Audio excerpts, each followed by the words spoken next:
Hey,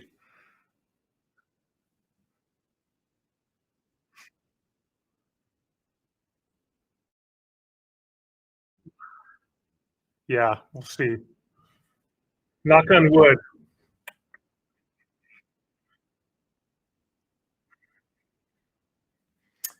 Well, thanks for having me on, Eric. I'm a theologian and I teach at a seminary in Canada in Edmonton, where I've been for 17 years, published 11 books, I believe.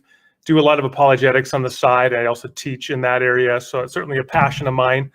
Irenic, friendly conversation across ideological divides is one of my passions, and it seems like you're into that too. So I think we'll have a good time.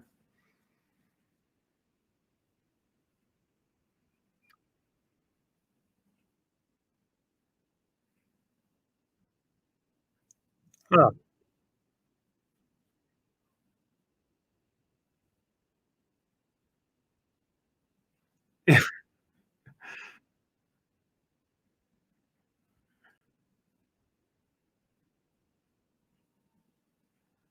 Okay, testing 1, 2. We should be good to go. And let's see. Randall, could you say something so we can test the audio? I can say that this is the beauty of going live. Right? All right. Never a dull moment. I hopefully that should be good. I'm getting all the messages in the live chat saying, Eric, you're muted. We can't hear you. But there's a delay. There's a delay. Okay, so I'm just going to go as if audio is working. Eric, we can't hear your voice. Well then. Oh, there we go. Now we're good. Okay, fine. So you are you're a theologian. You teach at a seminary, Yes. and right. you have a ton of books that you've written. Yes. Yeah. One of which I actually have linked underneath us. If anybody wants to check it out, it seems like a pretty. What's the name of the book here? It is An Atheist and a Christian Walk into a Bar. Correct? You wrote it together with an atheist. That is correct. I wrote it with Justin Schieber. He used to host a podcast online or co-host it called Reasonable Doubts. And so we wrote that, published by Prometheus a few years ago. Had a lot of fun doing that. So, Well, awesome. and that one I commended because there's a chapter in particular on morality. So it seemed pertinent to what we're talking about. Ooh, speaking of, let's dive into it. Sure. You want to talk about the argument from morality. Would you like to present the premises or present the argument and we can kind of dive into it? Yeah, well, which argument would we like to talk about? Because in fact, there's a family of arguments, just like with every major collection of arguments in for theism. They're actually these are families, right? Cosmological arguments are families of arguments. Ontological, So I think that teleological. there are arguments for moral value, for God from objective moral value. There are arguments from objective moral obligation. There are arguments for God from moral knowledge or objective moral knowledge. There are arguments from the satisfaction of moral law, which you have those tracing back to Immanuel Kant. Kant, yep.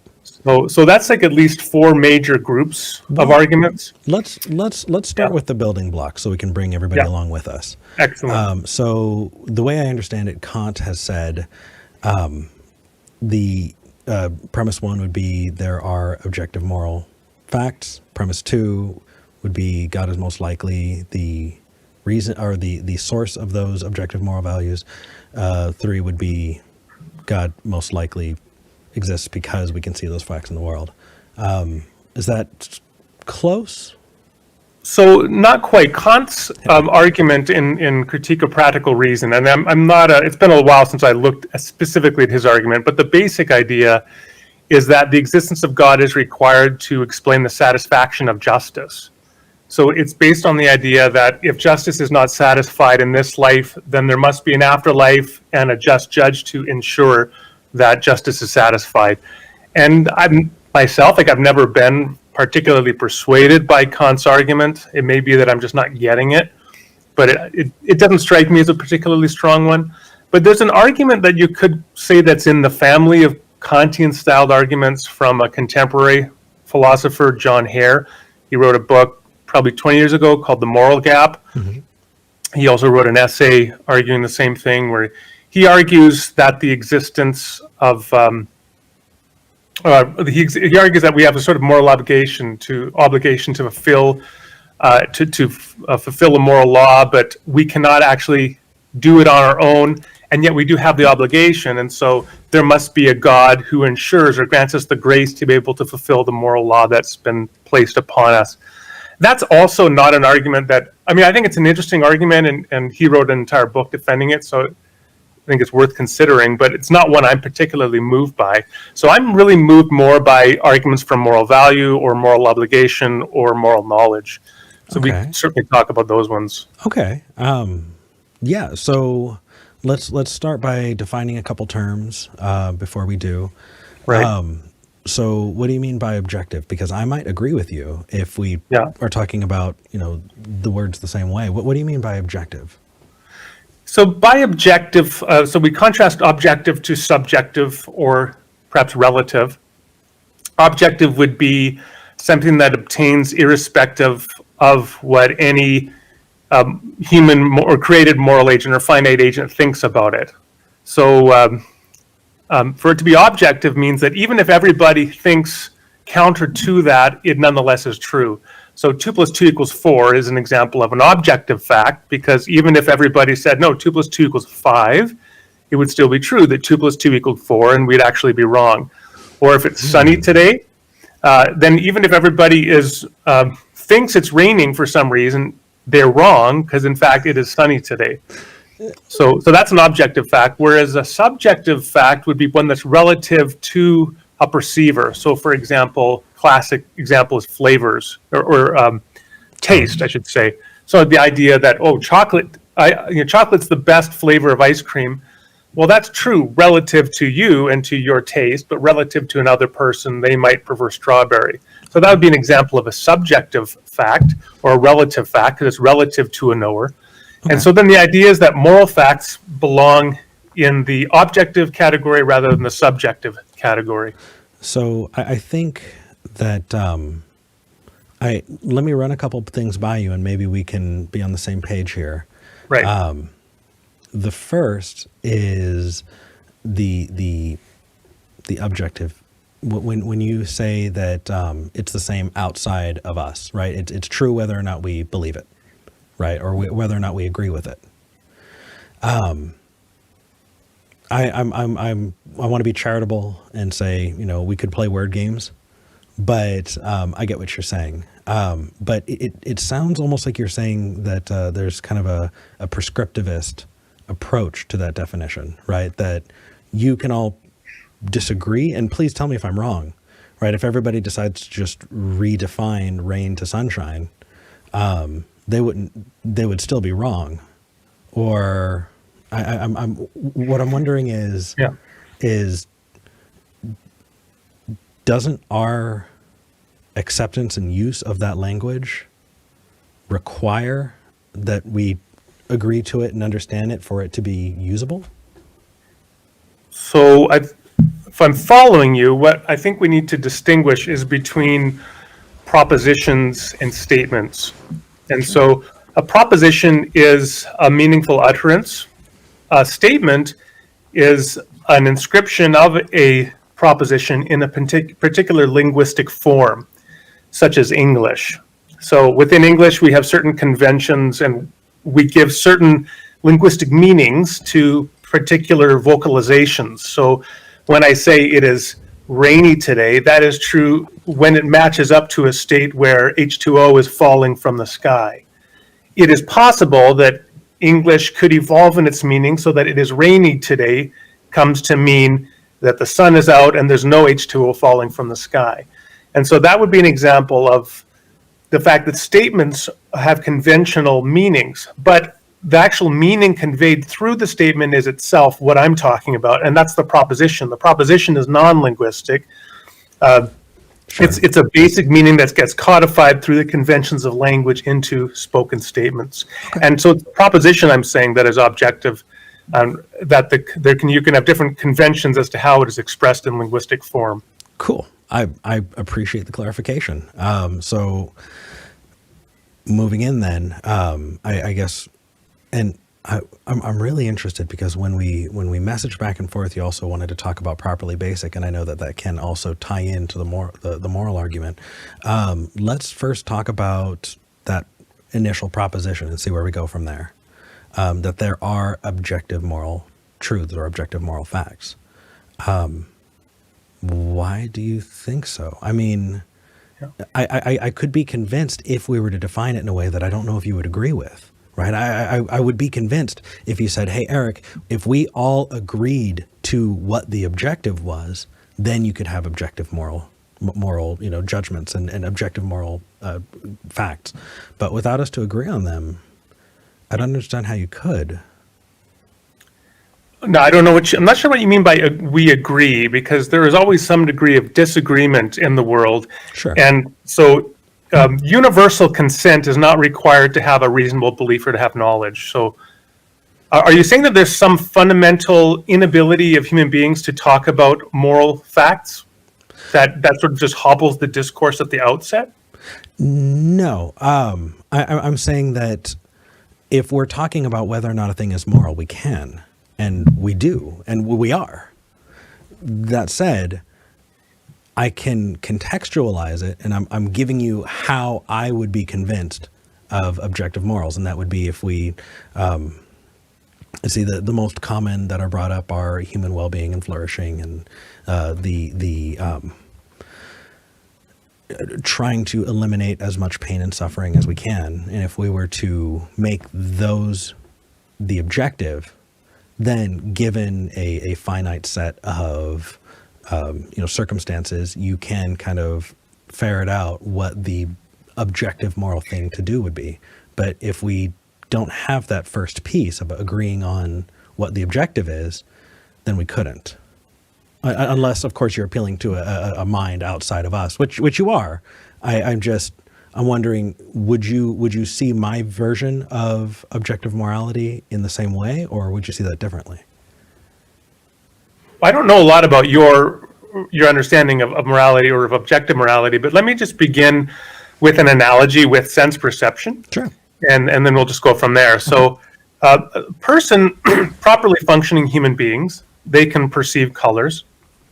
And what happens is you have an experience of being appeared to redly when you see an apple, talk like a philosopher does. And so as a result, you form this, I'll use the language properly basic. You form an immediate belief, which is, it's formed non-discursively, meaning that you didn't reason to that belief, but it is just formed immediately based upon the occasion of seeing the apple or being appeared to in that way. And you now form a belief that I'm seeing a red apple. Now, another person, they might be colorblind. And as a result, they lack the ability to see the redness or to have the phenomenological experience that you do when you see a red apple. And I think there's a very close analog there with moral perception. So if you are a properly functioning human being, and let's say you're walking along and you walk into an alley and you see a woman getting raped or a child being tortured, Sure. You form an immediate belief about the moral status of that state of affairs. You say this is evil. And likely you also form some sort of obligation that you are obliged to act in some way to intervene in this ongoing evil. And again, that belief is a non-discursive belief that you just naturally form when you encounter this act, much like you naturally just see the red color, you naturally just see the evil status of this state of affairs.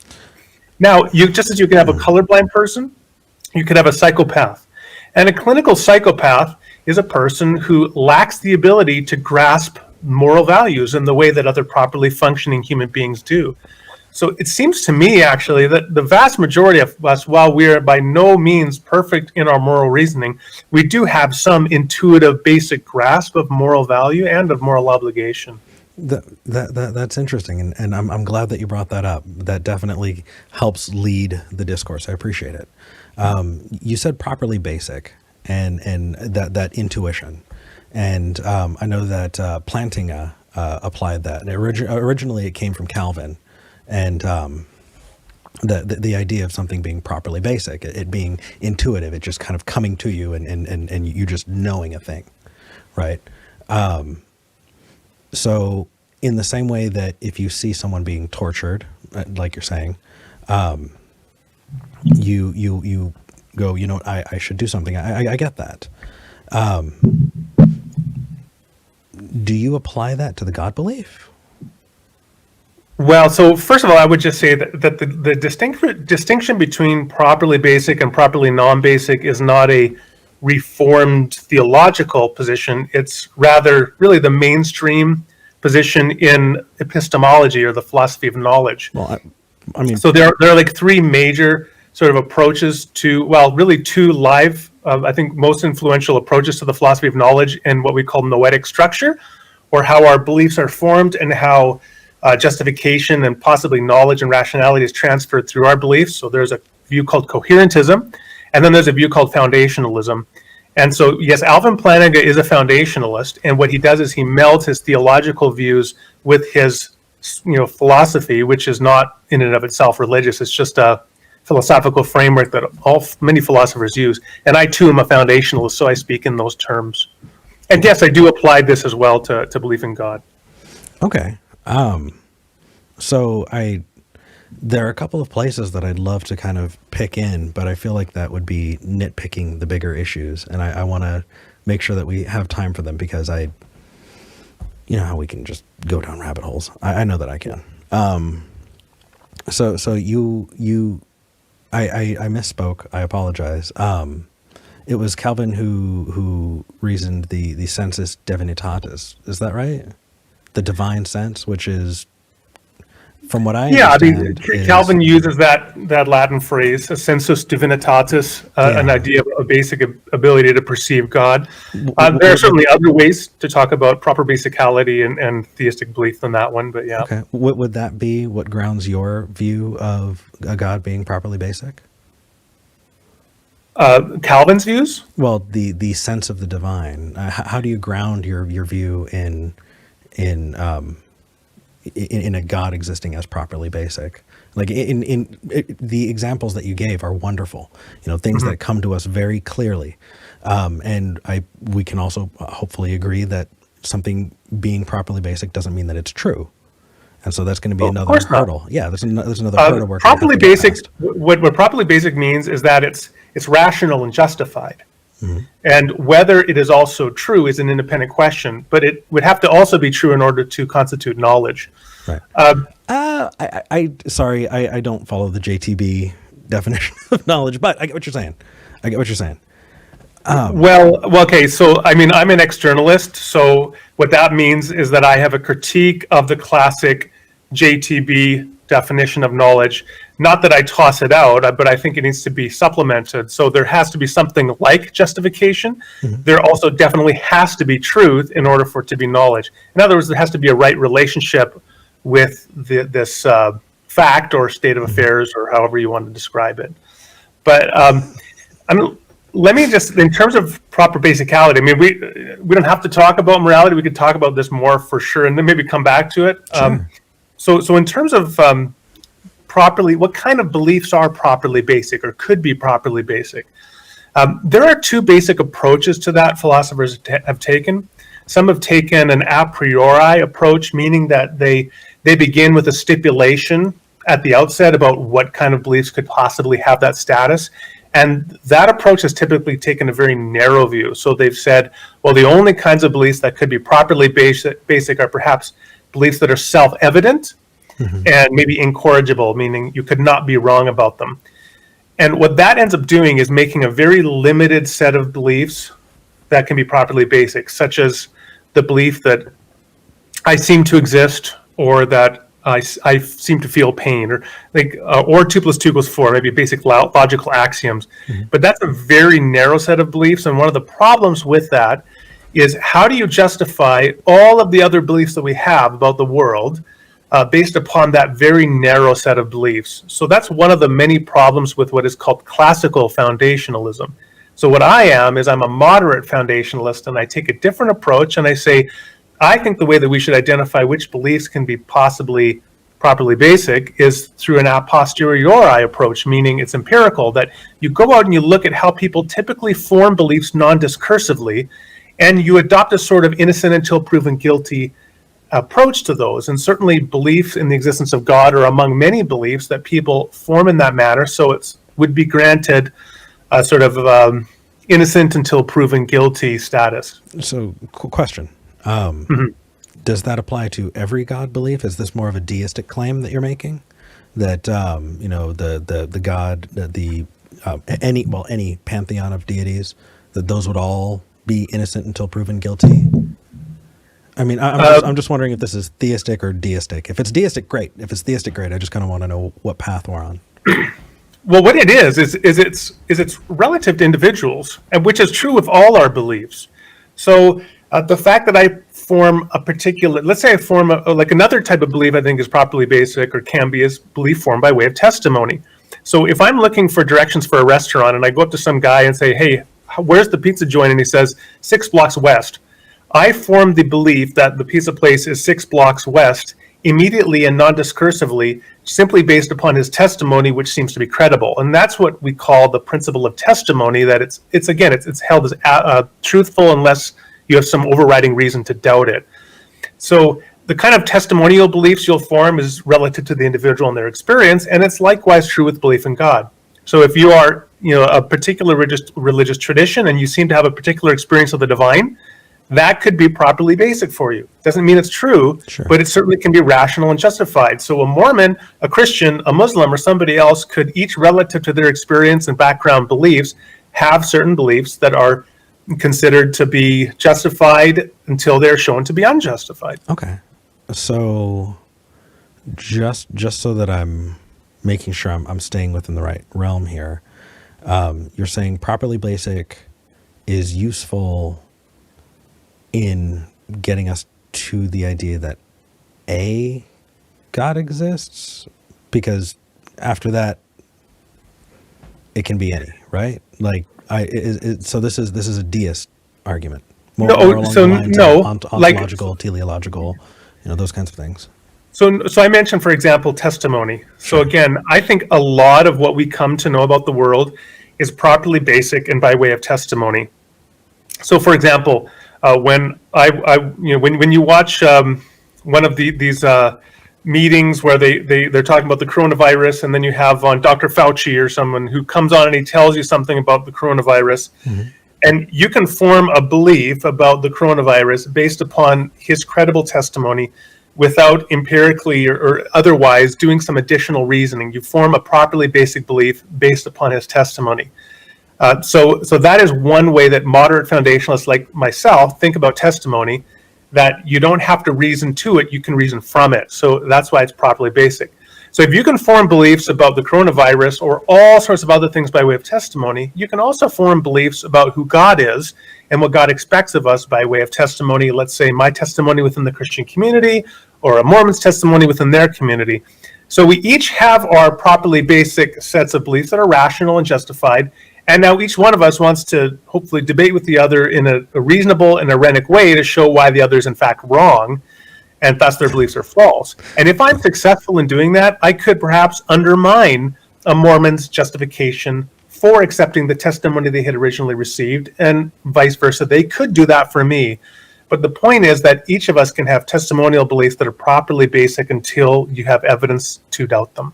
And that's true for atheists too, right? Like an atheist, a couple atheist parents could raise their kids with a particular view of the world, and the kid could accept that view of the world until they're given some reason to doubt it. Sure.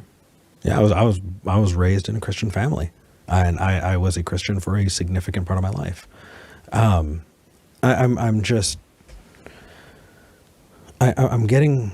think we're on the same page then, right? When it comes to proper basicality, a Muslim, a Mormon, and an Odinist, and a moderate, a Christian of any denomination, they can all hold their views as properly basic. And a naturalist or an atheist, yeah. Okay. And I specifically referenced their testimony as one form, but there are certainly other possibilities. Perhaps we do have a kind of God sense, like a sensus divinitatis. And if God does exist, it would not be at all surprising that God would equip us with such a way of learning about him. And I do think we have a moral sense, as I alluded to earlier. So I think there are many ways of cognitive faculties that we have to learn about the world. Sure. So let's kind of take a look at a few of them. I understand what you're saying about testimony, and my only caveat there is your Twitter handle. Hold your beliefs tentatively, hold your conclusions tentatively, and make sure that you're allotting your certainty to the evidence that's available. Make sure that you're not becoming overly confident in something for not great reasons. So if I saw somebody on the street and they were to point me towards a pizza place, or where they said was towards a pizza place, I hope, and I'm going to follow it. But if I get there and there's no pizza place, okay, right? It's useful to a degree. It's useful to a degree. I would definitely hold the opinions of people who maybe have experience in a certain subject, right? If we wanted to talk about biology, I would hold the opinion, the professional opinion of a biologist over Joe down the street. I'm sure Joe down the street has read a lot of books, but we apportion our belief to the evidence there. Would you agree so far with that? Okay, so a couple of things. One thing is to back up maybe just for a moment to classical foundationalism. And so again, classical foundationalism had a very narrow foundation for belief, right? It was limited typically to self-evident and incorrigible beliefs. And the idea was that they thought the foundation should be limited to beliefs you could not be wrong about. Well, as a moderate foundationalist, I toss that, which I think really goes back to kind of a Cartesian, like René Descartes, a Cartesian angst that you have to have certainty in order to have knowledge, which I think is just mistaken. So I am what you call a fallibilist. Okay. I think that fallibility is part of the human condition, and the fact that you can receive testimony from somebody that turns out to be false is not in and of itself a basis to doubt all testimony. Agreed. But it could be, ground you a caveat, right? So of course we have to be rationally engaged with the world and processing evidence and appreciate where evidence may provide either a rebutting defeater for our beliefs, which means that it provides a reason to believe our beliefs are false, or it could provide an undercutting defeater for our beliefs, which would mean that it undermines our basis for thinking they're true. Slightly different things there, but both of them could undermine your rationality and your knowledge of a particular claim. But we are, of course, we know this. You and I both know this. I think everybody knows that we are beset with cognitive biases, every one of us. Yes. So one of the challenges we have to do is work against our confirmation bias, our anchoring bias, our various in-group biases, our recency bias, and all of these other biases, our optimism bias, to try to be sure that we are tracking reliably with the truth. I agree. The reason I'm being that specific is that's something that affected me personally. I carried my testimony with me very, very tightly, and I cared about it very much.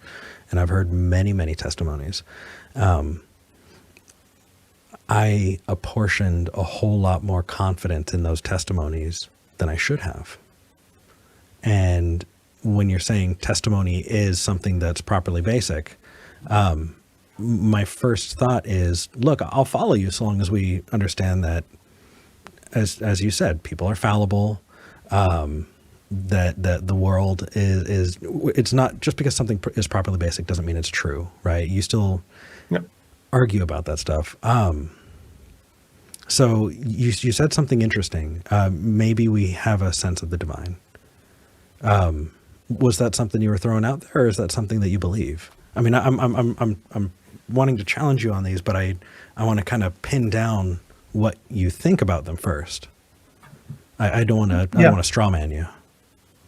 Well, certainly there are many examples of people having various experiences of God, or of some kind of divine reality or transcendent reality. So they've been. I mean, I think it was the first of the Gifford lectures, which is a famous lectureship in the three main universities in Scotland. And it was published by William James, The Varieties of Religious Experience. It became sort of a classic of Western philosophy, late 19th century. And he chronicles all of these different religious experiences that people have. And there have been many other books written like that. Keith Yandell is a well-known philosopher, more contemporary, that has done a lot of study in this. William Alston wrote a book called Perceiving God. And so there's a lot of example of this, what Rudolf Otto famously called the Mysterium Tremendum et Fascinans. In other words, the idea of something that both attracts and repels you at the same time. I'm sorry. Can we just for just a second agree that is just unnecessary. I feel like it's just using such flowery language to disguise ideas that can be communicated more basically. So you're accusing me of pretension? No, I'm not accusing you of pretension. No, I'm accusing the people who created those definitions, because I am pretentious. That's not it. It's the idea itself. So this is from the idea of the idea of the holy. This book Rudolf Otto wrote from about a century ago. The reason that books like that use Latin phrases is not to be pretentious, but first of all, 100 years ago and further back, it was much more common for people to speak Latin, and so for that to be familiar to them. And second is when you would put it in Latin, which was not itself a living language apart from the academy, was that you would thereby protect an idea from having some of the baggage that you might get with a more common term in the lingua franca, like in the common language, like English. And so those are some of the reasons that you would, rather than say the mystery that attracts and repels, you would say the Mysterium Tremendum et Fascinans, because it's just a way of conveying that idea and kind of locking it into a staid form. So that's a really good point. Thank you. Sure. That I adjusted that. Maybe I'm a little less pretentious than I thought. Okay, cool. Yeah. Well, you're like, well, maybe, dude. What I do with my students is I tell them, hey, this is why you go to seminary, to learn all these $5 words to impress your friends at cocktail dinners or whatever you go to. Well, I try and break them down as much as I can. I want as many people to follow it as possible. Absolutely. So that's why I use a phrase, it's just what is used in the academy, I then define it. So and you did. I wasn't accusing you of not doing that. Sure. It's just, sorry, I took us off topic.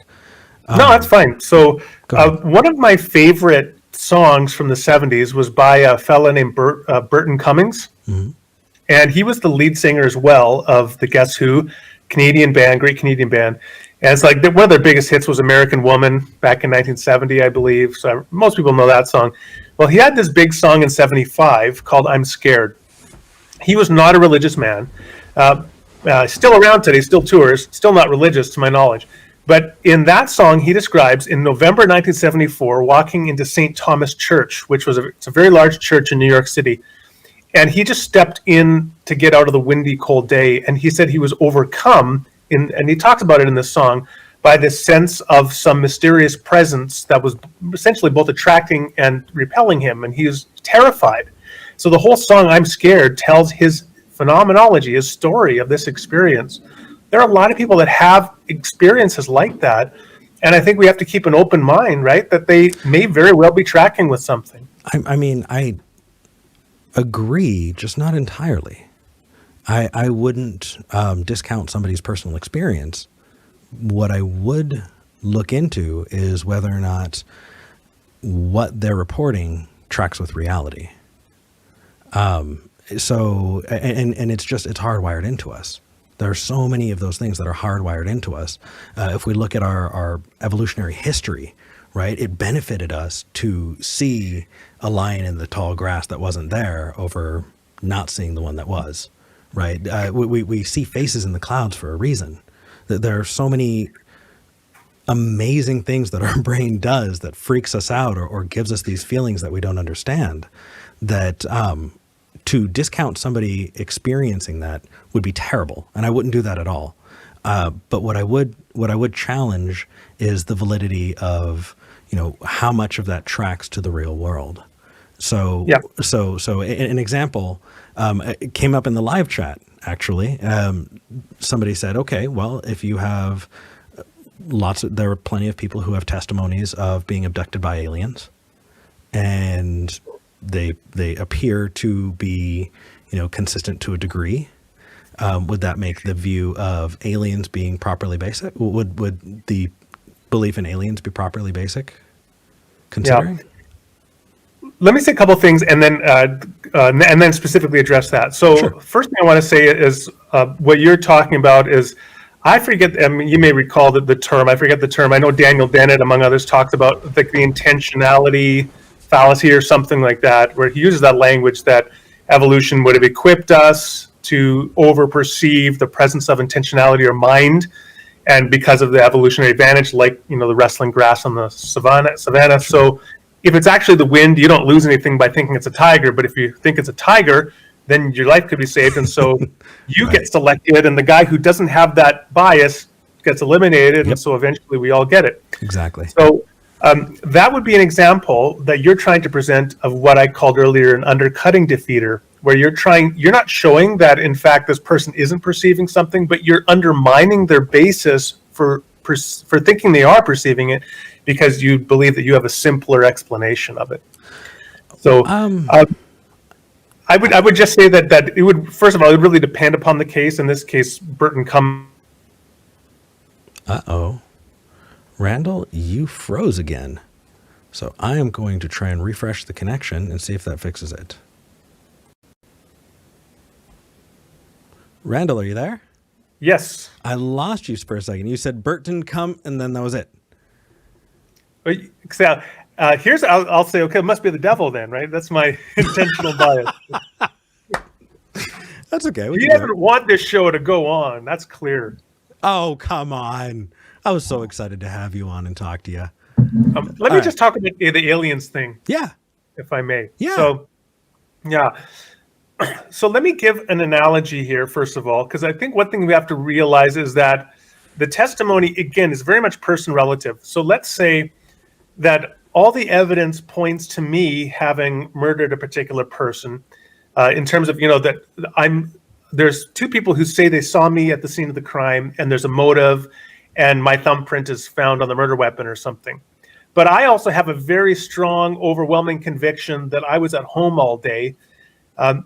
Could it be that simultaneously other people listen to my story and they are not justified in accepting my testimony relative to the evidence that they're aware of, but I nonetheless am justified in accepting my testimony and my own belief that I'm innocent because of my own strong memories as to what I was doing? And I think it's certainly possible that that can be the case. So when you have somebody gives an alien abduction experience, it's possible that relative to what they believe they experienced, they could be justified in believing it. I would be skeptical. And so because I don't have access to their first-person data experience, I can be skeptical and justified in my skepticism at the same time that they're justified in their belief. Understood. And I perfectly said. I just to underscore that, what I got out of that is you agree. Someone can be justified in their belief and be wrong about how that tracks with reality. Yeah, I'm not a classical foundationalist. Right. Again, I'm a moderate foundationalist, so I'm a fallibilist. So that means, you can be wrong. I'm breaking it down. So we can, Cool. Okay. So if something can be properly basic and still wrong, what use is proper basicality? See, the way that you presented that question sort of suggests that you have the Cartesian perspective that you have to have certainty in order to have. Oh, it's one of those nights, isn't it? All right. I'm starting to suspect it's you. Yeah, could be. Well, it's not intentionally me. No. Blame my Wi-Fi service, perhaps. No worry. Okay, where do we cut out? So actually, if you want to start back over, that's so you were saying that I'm holding what appears to be a Cartesian viewpoint that you need to have certainty. Yeah. Right? I'm not saying that you have to have certainty, but I'm just, again, I want to be in the same place as you. I want us to track through this together. Yeah. And so when I say something like you can have proper basicality and it be wrong, and your response was yes, you're right. Right? You provided evidence and all of that. I wasn't trying to, change any of that out. And I get what you're saying. I'm just trying to zero in on the language and try and present it in an easily, manageable way. Yeah. So I'd like to respond to that, but you didn't get the chance to finish your sentence. So you were saying that my response was sounding Cartesian. I wanted to hear what you had to say. Yeah. So I think that it's just, again, part of the human experience of human fallibility that we can have beliefs in which we are justified and rational to hold, and if true, we can know them, and yet if not true, we're wrong. We could be wrong. So now to say, well, then why have any beliefs at all? Because I think really almost all of our beliefs are of that status, such that we could be wrong about them. I mean, we've, to use the Lao Tzu's famous skeptical dilemma, he had a dream that he was a butterfly, woke up, and then thought, now, am I a man who dreamed I was a butterfly, or am I a butterfly dreaming I'm a man? And that sort of raises in essence, the same kind of question at the end of the film Inception, where you don't know if the guy's still awake or if he's dreaming. And that's sort of a skeptical dilemma. If you take Philosophy 101, you're immediately encountered with all sorts of skeptical epistemological dilemmas or dilemmas of knowledge. Mm-hmm. And I think the thing we have to say is, yeah, it's just human nature that we're fallible, but to toss out knowledge because of fallibility would be a mistake. I think I may have not communicated that well then. Let me try that again. How useful is the concept of proper basicality when we consider that it could be right, it could be wrong, but whether or not it's right or wrong, I guess I don't care whether or not somebody feels justified in their beliefs. If they're wrong, that's important. If I look at the Westboro Baptist Church, they felt very, very justified, and I wouldn't say that that proper basicality gave any credence to what they were saying. It didn't make what they were saying any less terrible. And so what I'm asking is, why are we saying properly basic at all? Like, what is the good in this term? How is it useful? Is it just to say that somebody feels justified in their beliefs because of their experiences? No. So again, it comes down to what I said before is theory of noetic structure. So noetic means mind, pertaining to mind. And so the idea is a noetic structure is, in other words, how do we form rational beliefs, justified beliefs, and knowledge about the world around us? And there has to be some kind of relationship between our beliefs that allows us to form rational, justified beliefs and knowledge. And so there are these really three main views of how noetic structure would be. There's what I call foundationalism, and proper basicality included within there. There's coherentism, and then there would be a kind of infinite regress model. And I think by far the strongest view of that is foundationalism. And among foundationalisms, the strongest view is moderate foundationalism. So to kind of ask, well, why? I think, well, because I want to have a worked out philosophical theory of what knowledge is, what rationality is, what justification is, how we can have knowledge about the world. If we value those things, and I think we should, then we can find a lot of value in reasoning through a theory like moderate foundationalism. Perfect. We hit bedrock. We're there. So the question of why is it useful? What I got from that is because that's what I believe, and I see value in it. Is that right? Well, why is it useful? It's the same way that any fundamental philosophical debate is useful, because I think that fundamental philosophical debates are grappling with liminal questions of reality that are important to settle. And we are called Homo sapiens. We are called the wise hominid because we ask these very questions. I agree. I'm asking the question. Why is it useful? I mean, we've had a lot of wonderful conversations as a species. We decided whether or not that we should continue noble lies because it benefits society. You know, we as a species has decided in favor of slavery, you know, in owning other humans, and then against it later on. I mean, we're having these conversations, but at some point you need to pick what's useful and what's not useful. And right now, what I'm bringing to you is I don't see proper basicality as a useful tool. It can be fun to talk about, but what I'm asking you for is give me reason. Give me reason to take that on. Give me reason to have that conversation in a meaningful way. Because right now, it feels like empty calories.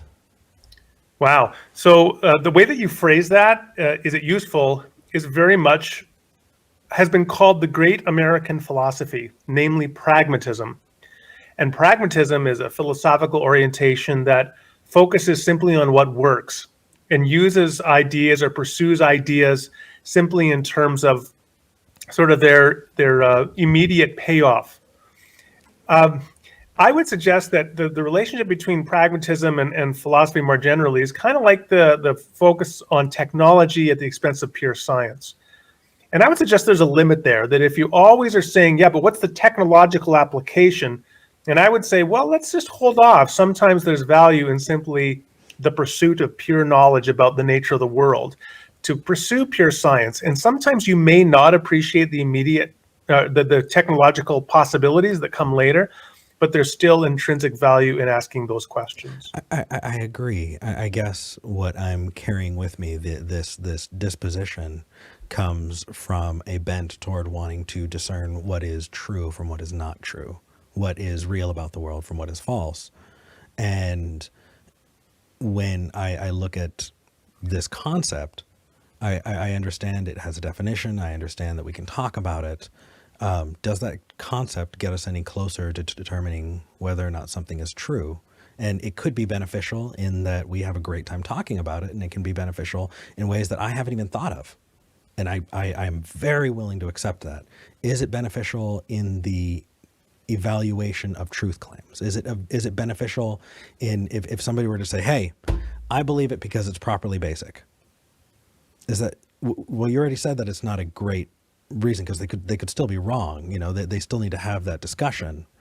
So just in the context of truth about the world, is it useful? Oh no, Randall, I lost you again. Randall, no, come back to me.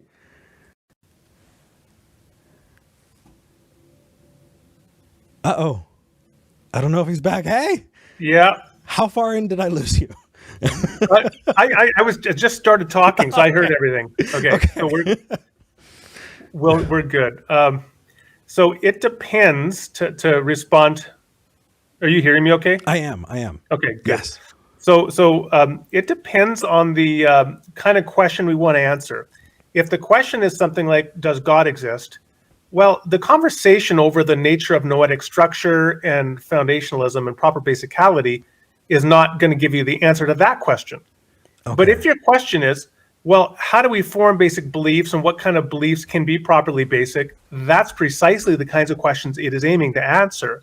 Okay. So I think we should it's not an argument for God's existence. It's an argument for what kind of beliefs can be rational and justified and can form knowledge. Okay, perfect. That's actually perfect. So if we're talking about the moral argument for the existence of God, whether or not it's properly basic does not actually further the argument for that God's existence. It's useful in other ways, but it doesn't actually prop up the truth claim of whether or not that God exists. Well, so in order to develop a moral argument, you begin by talking about moral facts, right? And objective moral facts. And to talk about that, you have to talk about moral epistemology. And so you do actually have to talk about how do you come to know moral facts. And then once you can recognize that there are objective moral facts, then we can get an argument going as to how best to explain those moral facts. So in that sense, it is relevant to that conversation. I mean, understanding how a person gets there, I understand is relevant. I didn't know if proper basicality was being used to support the truth of the claim, or if it was just supporting why people think of, the why people think the way that they do, or why they've come to the conclusions that they have. Because I one of the things that we do on Talk Heathen is when people call in, our goal is to meet them where they're at. And so we ask a lot of questions because we want to make sure that we don't straw man them and that we talk to them at their level, where they're at, with what they believe in particular. And so I see value in that, Randall. I really do. So I know we've killed most of the time, and man, I wish we had more time. But if you were interested in coming back, can we give them a little teaser on what an actual talk about the moral argument for the existence of God would be? Yeah, no, Yeah. absolutely. Yeah, I'd be happy to come back and we could continue that conversation. I think this has kind of been a prolegomena, meaning that this has kind of been the forecourt discussion to set up that conversation. Sure. Yeah. So, I'm going to yeah, be really hard. I would probably focus on moral knowledge and Sure. moral obligation and some things like that. Well, then, yeah, I'm going to be really hard on properly basic beliefs then. Just because Sure. if we're talking about a proof, an actual argument for the existence of a thing versus whether or not it's justified to believe in something, I agree that there's a limit to pragmatism, and I don't want to come off as somebody who would discard what is true for what is useful. There's a reason I brought up the noble lie, and that is entirely because we shouldn't condescend to people because it's useful. We should give them the facts, and we should give them as much information as possible so that they can make well-informed decisions. That, I feel, is the most honest way to do it. That said, I want to give you a preview. I want to tell you, I do not think that objective moral facts, the way that you stated them, exist. That said, I gave you a framework wherein I would accept objective moral facts being a thing, and that is one wherein we agree upon the objective. So when we do talk again, that's where I'm going to be coming from. Sure. How about yourself? You're strong on objective moral facts being a thing. Is there something that I'm missing? I mean, why are objective moral facts a thing, and how have you gotten there versus us, versus it being subjective? I mean, well, because one thing you can do is a simple thought experiment and said, well, if everybody came to believe that the final solution was a good way to treat a particular segment of the population of Europe, would it follow that it was in fact morally justified? And I think false. That's false. That it would not follow. I think that's actually a wonderful for that reason, I think that's for. Oh, I lost him again.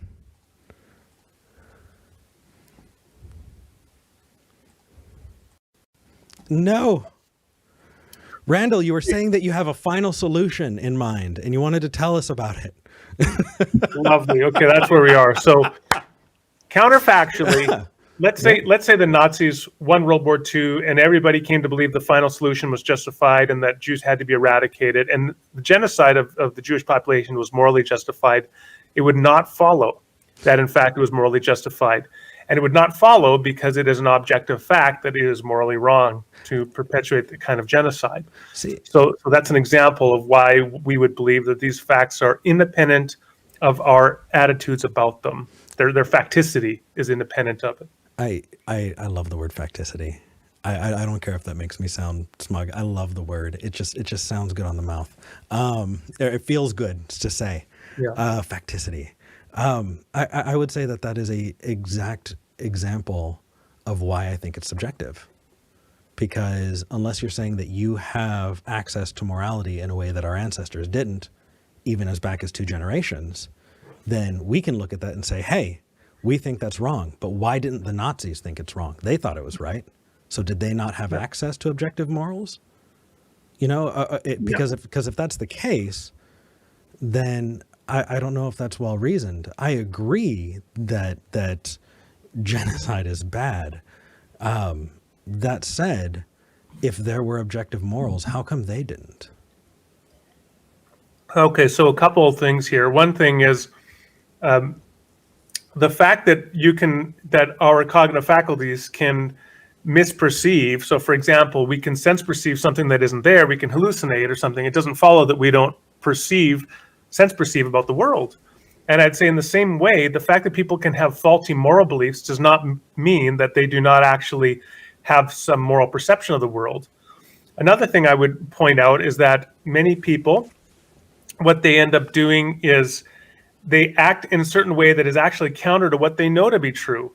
And so there was a genocide, as you know, in Rwanda more recently, in 1994. Exact same kind of phenomenon. What happens in those cases, in genocide, time and again, is that the population that is being eradicated is dehumanized and objectified and otherized. And what that is doing, I would argue, treating them as cockroaches in Rwanda or as a vermin in Nazi Germany, it is an intuitive recognition of the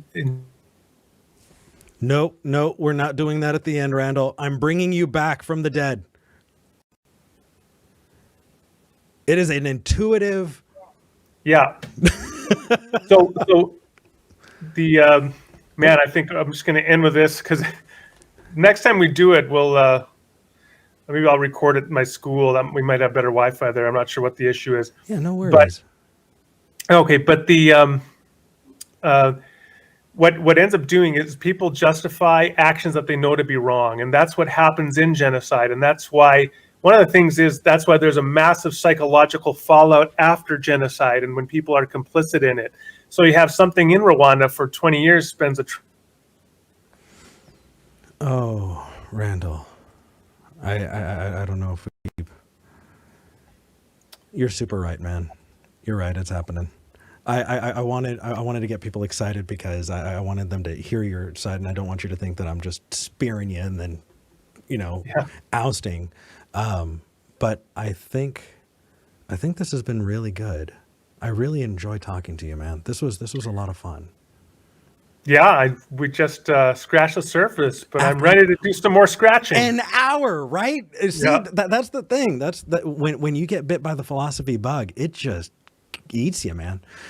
Sir, thank you for joining me. I would love to schedule a time to have you back on so we can pick this back up, preferably sooner than later, so we can actually, continue the conversation. Sure. But before I let you go, is there anything you want to plug? I know you want to talk about. You have your website. Yeah, you can find me online, randalrauser.com. Or you just Google me. And so I blog, Twitter. Yeah, that's my face in the world. A little bit of YouTube here and there too. So. Well, cheers. Randal, thank you for joining me tonight. I hope you have a wonderful evening, and I look forward to talking to you again. You bet. Thanks a lot, Eric. Take care, brother. All right. Look at that. For the very first time, we stayed within an hour. Wow.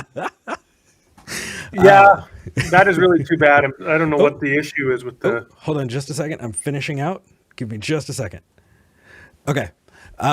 We stayed within the hour. I'm super, super excited. This was a great conversation, and I want to continue to have conversations like it. Everybody who's watching, I hope that you enjoyed it.